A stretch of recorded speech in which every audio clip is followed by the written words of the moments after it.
Circuit house सभागार में media से संवाद और कार्यशाला का आयोजन किया गया। इस मौके पर सेवानिवृत्त आईएएस अधिकारी दिलीप गुप्ता, सेवानिवृत्त प्रोफेसर ओमकार नाथ तिवारी, वरिष्ठ कृषि वैज्ञानिक रणवीर सिंह, जिलाधिकारी अनुज सिंह तथा मुख्य विकास अधिकारी मृणाली अविनाश जोशी विशेष रूप से मौजूद रहे।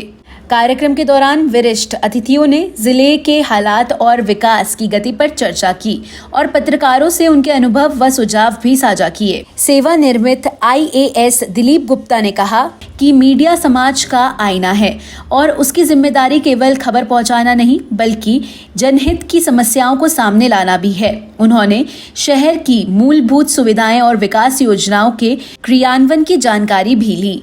पत्रकारों ने मौके पर अपनी परेशानियां भी रखी। उन्होंने कहा कि शहर के पत्रकारों के लिए पत्रकार पुरम की स्थापना की जाए, जिससे उन्हें आवासीय सुविधा मिल सके और बेहतर कार्य वातावरण भी तैयार हो। इस दौरान जिले में शिक्षा, स्वास्थ्य, कृषि और शहरी समस्याओं पर भी चर्चा हुई। जिलाधिकारी अनुज सिंह और सीडीओ मृणाली अविनाश जोशी ने आश्वासन दिया कि पत्रकारों की समस्याओं और सुझावों को गंभीरता से सुना जाएगा और संबंधित स्तर पर कार्रवाई भी की जाएगी। कार्यक्रम में विभिन्न प्रिंट और इलेक्ट्रॉनिक मीडिया से जुड़े पत्रकार बड़ी संख्या में मौजूद रहे। कार्यशाला सौहार्दपूर्ण माहौल में संपन्न हुई और अंत में सभी अतिथियों का आभार प्रकट किया गया। एक जमाना था कि उत्तर प्रदेश हैंडलूम कॉर्पोरेशन सबसे बेकार सी मानी जाती थी, लॉस में थी, वही घटिया थी। हमारे मैनेजिंग डायरेक्टर तो दुनिया में नहीं रहे, वो मिस्टर रवि माथुर बड़े विजनरी थे। उन्होंने कहा यार हमारे पास सब है पर हम घटिया में क्यों है, बेकार क्यों है।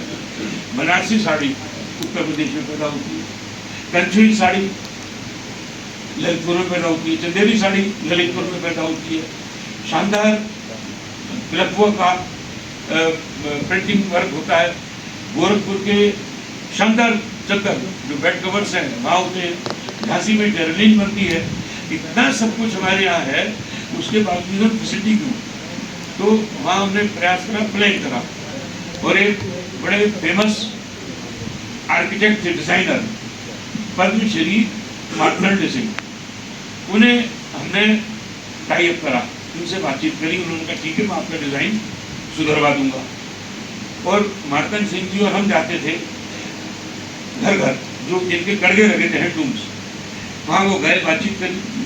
उन्होंने कहा कि भाई जो तुम ये बना रहे हो साड़ी, तुम्हारा इसका जो बॉर्डर है बड़ा लिचबिचासा है, लेडीज चाहती कि बॉर्डर थोड़ा सा स्टिफ हो।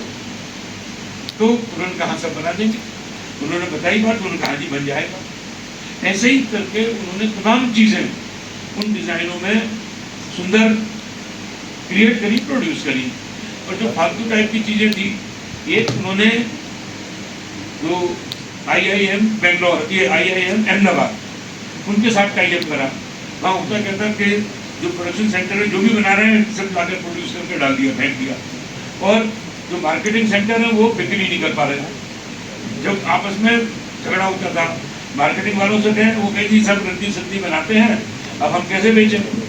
और प्रोडक्शन वाले कहते थे कि साहब इनका जो सेल्समैन है दुकान में सोता रहता है, वो कुछ ढंग से काम नहीं करता, प्राइवेट दुकान में जाइए, जो सेल्समैन है बेच के ही भेजेगा आपको। और एक दुकान भेजी गया तो देखिए नया डिज़ाइन आया, सब ये देखिए नया डिज़ाइन आया, बिना खरीदे जाने नहीं देगा। एक दूसरे पर आरोप लगा रहे थे। हमने IIM से टाई अप करा और मैं जाता था खुद कि 3 दिन 4 दिन रुके, वहाँ एक करा।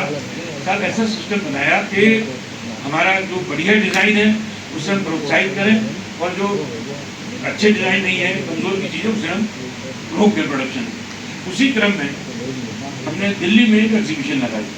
राजीव गांधी प्रधानमंत्री थे, उनका टाइम नहीं मिला, पर सोनिया गांधी जी उस समय जो उनकी धर्मपत्नी थी उनका हमने टाइम ले लिया और वहाँ हमने एग्जीबिशन लगाई। वहाँ पर बांस के जो याकते होते हैं लंबा लट्ठा, उसे फाड़ कर उन्होंने 2 टुकड़े करे और बीच में साड़ी रो दी और ऊपर ये प्रगति मैदान है ना, वहाँ पर हॉल में उन्होंने वो लटकाया और ऊपर से नीचे तक लटका दिया गया।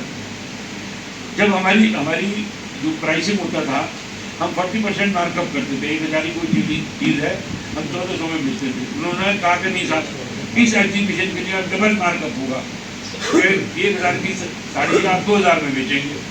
तो हमने कहा ठीक है साहब, पर बिकेगी? बोले साहब मेरी जिम्मेदारी है। अब साहब मार्च करण सिंह जी वहाँ पहुँचे, सोनिया गांधी जी उद्घाटन करा। उन्होंने शुरू करा कि मैडम आपने ढाके की मलमल का तो नाम सुना होगा। तो उनकी बेटी बादशाह की तो चली आई पहनकर, तो उनका अरे बेटी तुमने कपड़े नहीं पहने, उनके महंगी है, नाराज हो गए। बोले साहब वही ढाके की मलमल ये हमारी चंदेरी साड़ी में मौजूद है, ये देखिए। और ये जो बूटी है ये फला डिजाइन से है, ये राधा की बूटी है, ये फला की बूटी है, ये है। और साहब यहाँ जबरदस्त सेल हुई है। मैं परेशान हो गया। तो सेंटर से सामान मंगाते मंगाते मैं सोच नहीं पा रहा था कि 1000 की चीज 2000 में बेच रहे हैं और वहाँ भीड़ आ रही है। प्रोडक्शन सेंटर से मैं कहूँ भेजो भेजो भेजो, और तो जबरदस्त चले।